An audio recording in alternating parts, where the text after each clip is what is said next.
परभणी लोकसभा निवडणुकीच्या रिंगणातील महाविकास आघाडीचे उमेदवार संजय जाधव यांच्या प्रचारार्थ जिल्ह्यातील आर्वी येथे आज प्रचार रॅली काढण्याकरिता पदाधिकारी व कार्यकर्ते जमा झाले होते।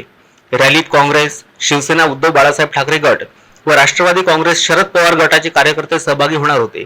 परंतु रॅलीला सुरुवात होण्यापूर्वीच मराठा समाजाच्या तरुणांनी आरक्षणाचा प्रश्न उपस्थित करून सर्व पदाधिकाऱ्यांना रॅली काढण्यापूर्वीच गावातून निघून जाण्याच्या घोषणा दिल्या।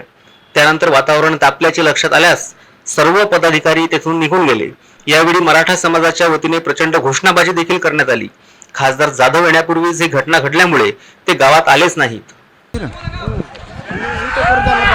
लाख मराठा, लाख मराठा, आमच्या डोक्यातले खाऊ दा तू राहिले नाही, सन्मानाने निघून जा। हे आपले पुढाकारी माय घरी तर बार बाप हे घरी होणे तर गावात हे काय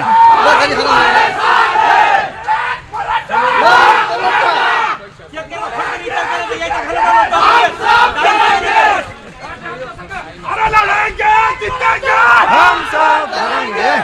मराठा, आरक्षण आमच्या हक्काचं। ठळक घडामोडींसाठी देशोन्नती न्यूज चॅनलला सबस्क्राईब करा आणि बेल आयकॉन प्रेस करा। मुंबई, पुणे, नागपूर, मराठवाडा असो का विदर्भ, राजकीय, सामाजिक, शैक्षणिक क्षेत्र असो का क्रीडा, सर्वच घडामोडीचे विश्लेषण पाहायला विसरू नका। फक्त देशोन्नती न्यूजवर।